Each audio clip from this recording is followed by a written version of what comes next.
Suite à ce que vous venez d'entendre, il est clair que la position de Daniel Toussaint est très marquée et très tranchée. Donc, si les personnes qui ont été citées souhaitent répondre à ce qu'il a dit, l'antenne, bien sûr, vous êtes ouverte. On vous accueillera sur ce plateau sans problème. Mais comme il n'y a pas eu non plus de trop de polémiques, essayons de rester dans un cadre, j'allais dire, politique, parce qu'il y a les régionales qui s'annoncent, et il est clair que le ton va monter avec le temps.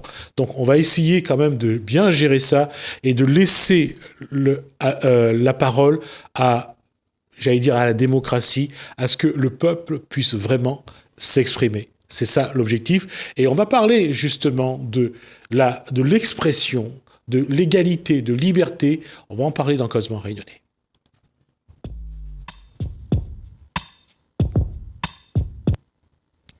Et pour en parler, notre sociologue, bonsoir Patricia Château. Bonsoir. Là, quand on parle de l'expression, on va parler de démocratie, on va parler d'expression. Il y a aujourd'hui, quand on regarde, il y a un déficit. Et le déficit n'est pas forcément dans la parole, parce qu'il y a les réseaux sociaux, mais dans comment faire entendre. Comment faire entendre ce qu'on dit.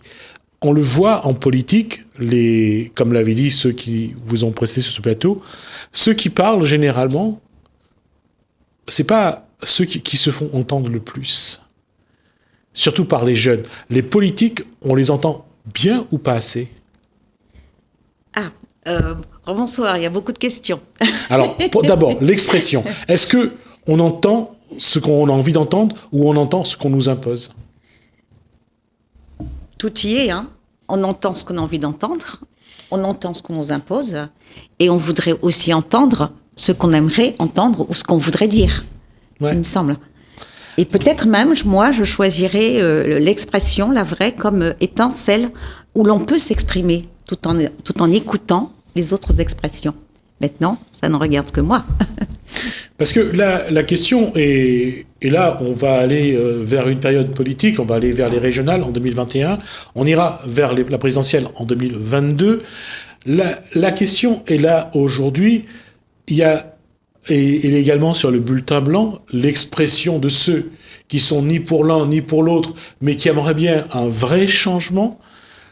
Comment ? Qu'est-ce qui se passe aujourd'hui pour que l'être humain a du mal à s'expliquer, à s'exprimer et à entendre? Oui, la question est intéressante.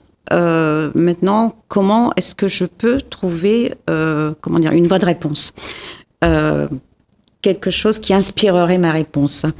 Donc, effectivement, je pense qu'on arrive maintenant à se dire que peut-être que nous sommes dans une impasse de la démocratie, à savoir que il nous paraît évident que nous sommes maintenant, que la démocratie n'est plus tellement l'expression, le vote et tout n'est plus vraiment réellement l'expression des électeurs ou le choix des électeurs, mais peut-être un petit peu comme les dynamiques ou plutôt les stratégies de partis.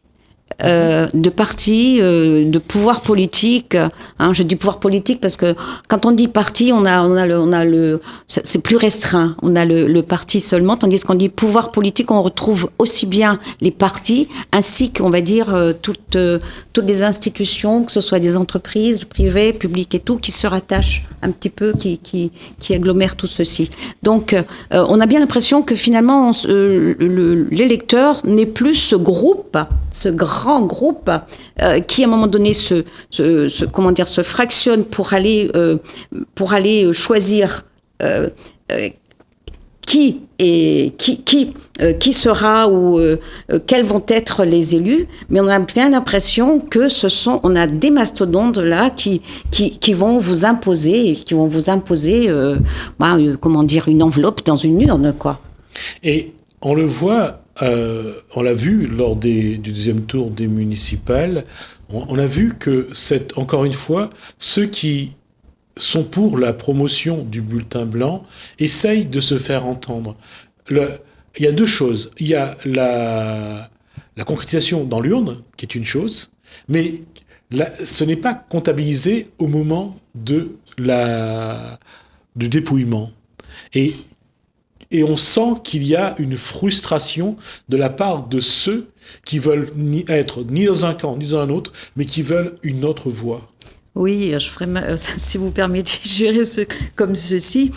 C'est à croire que finalement, recalculer le calcul de l'impôt était peut-être moins important que celui de comprendre comment recalculer cette proportionnalité et cette représentativité ou cette représentation des élus, donc comment dire, du pouvoir, de la masse élue. Dans le gouvernement ou dans la vie au sein de la démocratie. Et moi, je trouve très intéressant justement qu'on se demande, puisqu'il y a une impasse, puisqu'on a l'impression qu'il y a des mastodontes et tout, comment faire, que faire? Apparemment, alors le fait que les gens s'interrogent et se demandent, mais pourquoi ne pas tenir compte de ceux qui ont voté, mais qui ont voté blanc? Je trouve tout cela intéressant. Parce que, et même je dirais, moi j'irais plus loin encore, mais pourquoi du coup aussi ne pas s'intéresser à ceux qui ne votent pas? Parce que ceux qui votent et qui votent blanc disent peut-être, enfin moi je le comprends ainsi, disent des élus, enfin plutôt des personnes que vous nous présentez, vous nous proposez, aucune ne nous intéresse. Tandis que ceux qui ne votent pas, peut-être disent que trouvez-nous autre chose pour que l'on puisse dire que ce déplacement cette élection mérite notre déplacement. Parce que c'est bien parce que quelque chose s'acquiert avec difficulté, dans le temps, pénibilité, que justement on ne le lâche pas comme ceci. Et je ne pense pas aussi que le vote, comment dire, pour moi, c'est pas ne pas voter, ne pas aller voter, c'est pas un non-vote. Je ne dis pas ceci je ne dis pas ceci pour entraîner les gens, pour les inciter à ne pas voter, loin de là. C'est pour dire qu'il faut au contraire tenir compte de cela. Il faut se demander aussi, ceux qui ne votent pas et les votes blancs, ce ne sont pas les mêmes personnes. Hein? Je pense que tous ces choix, c'est important, et peut-être que c'est en réfléchissant ainsi qu'on ira vers un peu plus de démocratie et qu'on pourra reprendre cette question aussi. On pourra la revivre différemment et avancer. Deux questions se posent. Est-ce que la classe politique a envie que le peuple s'exprime vraiment? Il faudrait les inviter. Il faudrait les inviter et trouver ces questions justes, là, justement. Ces questions justes, parce que posées comme ceci, ils vous diront oui, bien sûr, évidemment. Merci. Mais il faut trouver les bonnes questions, mais je sais que vous les avez, j'y suis, pour leur dire, bon, ben voilà, acceptez-vous de répondre à ces questions-ci. Eh bien, moi, franchement, si j'avais été un élu ou une élue, je répondrais à l'invitation. C'est très important. La première question, c'était donc, est-ce que la classe politique a envie que le peuple s'exprime pleinement? Ça, c'est une question qui est importante. Pourquoi? Parce que la deuxième est tout aussi, j'allais dire, complémentaire. Que dirait un peuple qui peut librement s'exprimer sur une classe politique pour laquelle ce peuple n'a plus vraiment de respect? Et justement, moi je pense que, alors là, la question se trouve dans la réponse et la réponse dans la question. C'est imbriqué. Je pense que justement, nous sommes aussi coincés parce que redonner confiance à cette population pour le vote et pour leurs électeurs qui en plus sont caractérisés de locaux par rapport à un pouvoir global, eh bien c'est important. C'est important. Donc c'est important qu'ils acceptent de répondre non plus à aux questions qui se font et aux réponses qu'ils veulent donner à leurs élus et à la population, mais qu'ils entendent ce que disent les différentes populations. Voilà, on entend par exemple souvent parler par les jeunes. Alors quand ça arrange, effectivement, on voit apparaître une catégorie qu'on avait oubliée, et puis au fait, j'ai quelque chose dans mon tiroir, on va pouvoir le ressortir. Bon, on va peut-être, je serais peut-être critiquée largement de réduire les choses ainsi, mais je pense que il y a des fois quand même, on n'a pas l'impression que ça va un peu plus loin, parce que alors là, on attend les réponses. Moi, j'attends les réponses. Comment se fait-il qu'à La Réunion, ce rapport, cette relation entre pouvoir local et pouvoir global soit aussi, comment dire, soit aussi, je sais pas, masqué, ou je ne sais pas, je ne trouve pas le qualificatif. Il n'y a pas un prolongement. Voilà, voilà, exactement. Comment se fait-il qu'il y ait une telle, cela crée une telle situation, un tel contexte que la population, même dans un jeu démocratique, ne peut plus dire, moi je vais voter pour celui-ci ou pour celle-là, pour tel parti ou pour tel programme déjà. Il ne peut plus. Pourquoi? Qu'est-ce qui se passe? Et justement, pour revenir à ça, c'est si on regarde actuellement le problème de l'expression, aujourd'hui, les supports existent. Aujourd'hui, tout est fait pour qu'on puisse s'exprimer. C'est une réalité, même si on est en train de réduire au niveau matériel un petit peu cet espace. Mais il y a aussi un fait. Regardez les informations autour du Covid aujourd'hui. Aujourd'hui, quelle est la véracité, quelle est la crédibilité de l'information qui sort du haut et qui descend? Qu'est-ce que les gens en font? Pourquoi? Parce que d'abord, est-ce qu'elle est crédible? Qu'est-ce qui est vrai? Qu'est-ce qui ne l'est pas? Et ça veut dire qu'à un moment donné, on ne donne plus aucune importance à l'information parce qu'on ne sait pas si c'est vrai ou pas. Oui. Or, alors là, c'est très important aussi. On revient à cette question de l'autorité de l'État.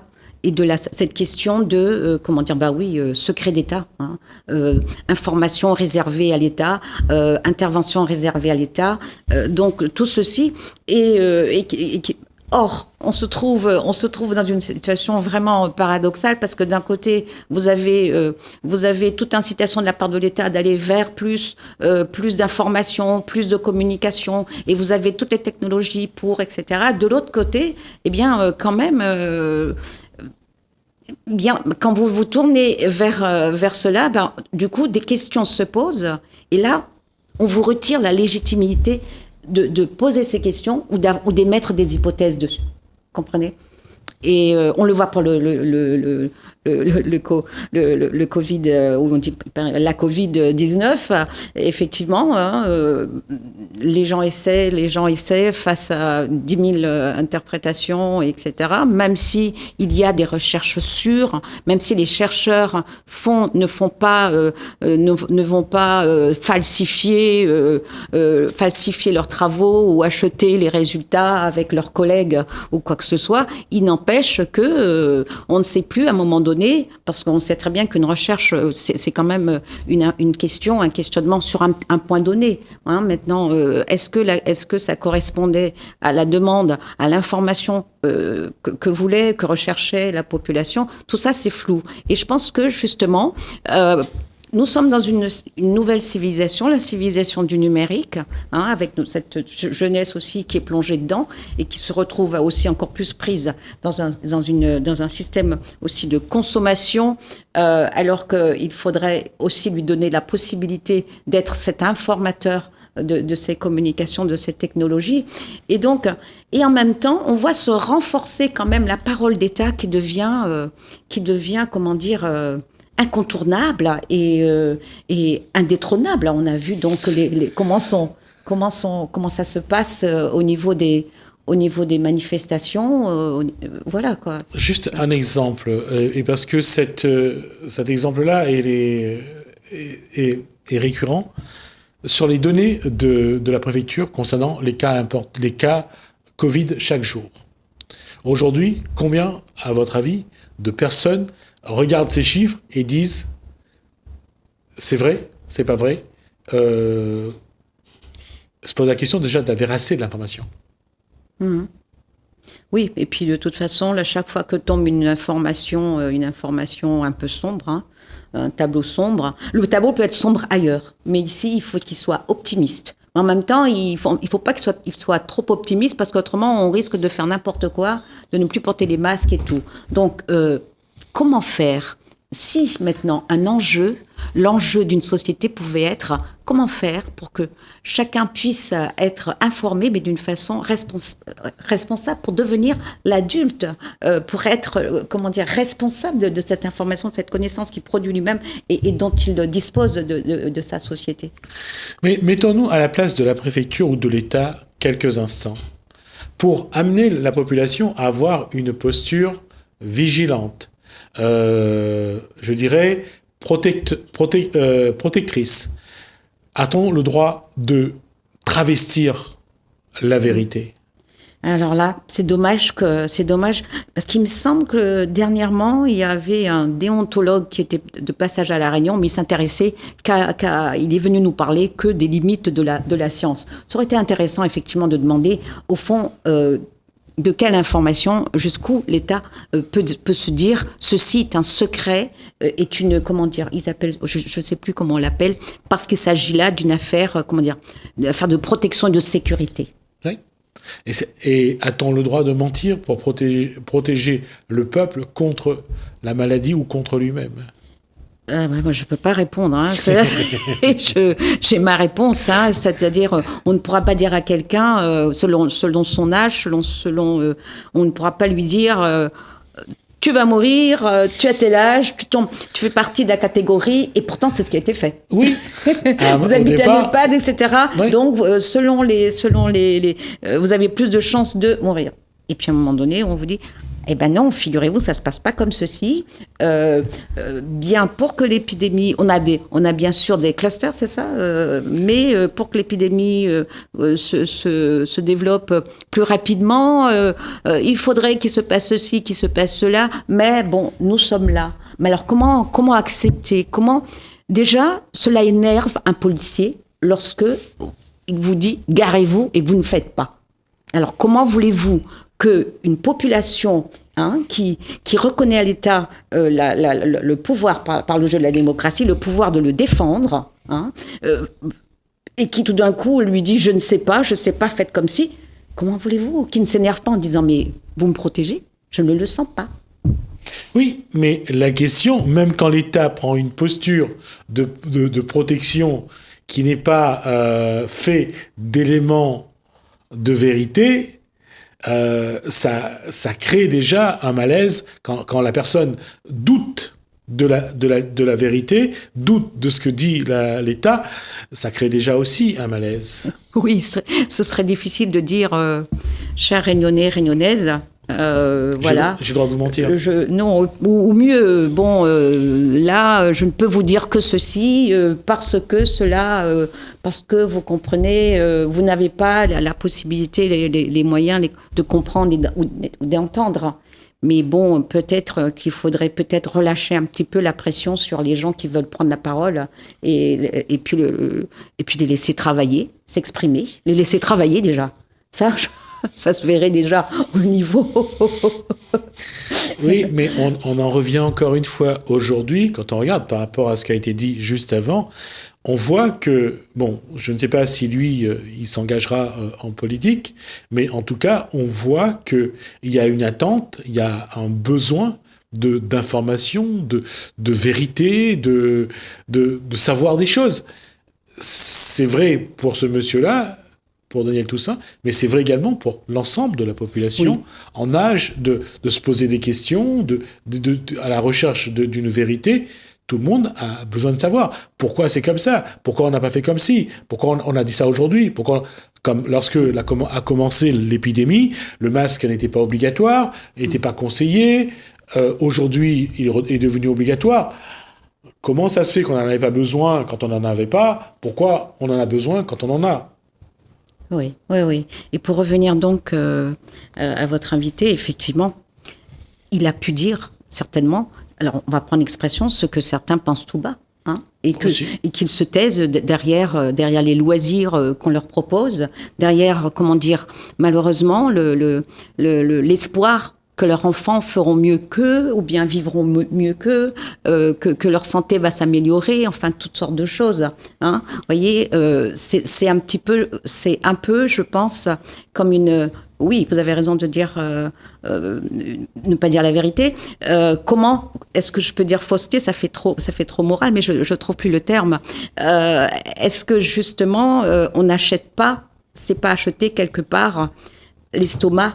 Excusez-moi, l'expression est dure, hein, mais c'est un peu ceci. Hein, et beaucoup de films américains, je me souviens à l'époque, hein, à travers ces ouvriers qui étaient allés découvrir, travailler et mourir sur les mines, etc., pour le pétrole et tout. Ça rappelle un peu ceci. Qu'est-ce qu'on n'est plus capable de dire parce qu'on a besoin, on se dit que on mange, c'est déjà bien. On dort quelque part, c'est déjà bien. Les enfants vont à l'école et ils sont en bonne santé, c'est déjà bien. Or, est-ce que, effectivement, comme l'a dit ce monsieur, ce n'est pas une soupape, hein?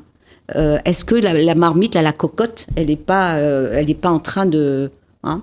Et souvent, effectivement, les politiciens, quand ils ont déjà programmé quelque chose, disent et le font entendre acquis de droit. Les politiciens, du coup, le font entendre et déclarent ben voilà, dans mon quartier, il se passe ci, il se passe ça. Et effectivement, on met en place certaines choses. Mais là, moi, je pense que effectivement, ces deux personnes qui sont venues s'exprimer représentent. S'ils se disent représenter ceux qui ont voté le bulletin blanc, mais cela dit, ils représentent ceux. Je pense qu'ils ont je sais pas s'ils représentent, mais disons que il exprime quand même ce que beaucoup ne peut pas dire, ne peut pas exprimer, et en fin de compte, et c'est bien un petit peu ce qui fait aussi. Ce qui fait un petit peu la caractéristique de ce qu'on appelle d'un nouveau militant ou autre, c'est que, ma foi, il dit tout haut ce que beaucoup ont pensé tout bas, et lui, il a osé le dire. Il a eu les moyens de le dire. Alors, qu'est-ce qui va se passer après avec Alors, finalement, on revient à quelque chose dont on parle souvent. Chaque individu est différent. Chaque individu a une capacité, plus ou moins, de s'exprimer. Ça, c'est un fait. Mais comment faire en sorte que les individus s'expriment de manière égale pour dire à leur autorité, voilà ce qu'ils veulent, voilà comment ils voient l'avenir de leur environnement. Et ça reste le fait qu'il y a que ce soit hétérogène, justement. Ça pose un problème. Et comment faire pour que la parole soit peut-être pas tous égale, mais que tout le monde puisse parler d'une même voix et que ce qu'ils disent soit entendu avec la même force. Je pense que là, ce soir, déjà, on a eu une image, enfin, une représentation, enfin, un élément, hein, on a eu là un cas où on voit. Ça démarre. Maintenant, parler d'une seule voix, là, je sais vraiment pas. Mais ce n'est pas une lettre morte. Et je pense aussi que je pense que la population, elle le sait déjà, elle le sait plus ou moins, mais elle a besoin de l'entendre de manière à se l'imprimer là, etc. Maintenant, effectivement, si ça passe sous une forme de punition, ça passe sous une forme interdite, hein, ou si ça s'arrête, eh bien, il n'y aura même pas de voix unitaire, etc. Il n'y aura plus rien. Ou peut-être je veux dire, ça se refera beaucoup plus longtemps, mais longtemps après, enfin peut-être là, je me prends un petit peu pour une voyante, mais moi je le perçois comme ceci. Et ouais. La question, elle va continuer à être posée, on en parlera parce qu'il y aura les élections en 2021, donc pour les régionales. Comment le peuple réunionnais peut-il s'exprimer d'une même voix? Et le problème, c'est que comment chaque voix peut doit-elle être entendue? Parce que chaque personne ne demande pas la même chose, chaque personne n'est pas dans le même camp politique, chaque personne ne veut pas la même chose. Donc, c'est l'équation à de multiples inconnus à laquelle nous essaierons d'apporter quelques éléments tout au long de cette fin d'année, de cette deuxième partie de l'année et dans début de l'année prochaine dans cette élection. Merci, Patricia Château. Merci à vous de nous avoir suivis. Merci François, merci Hélène. Je vous dis à bientôt.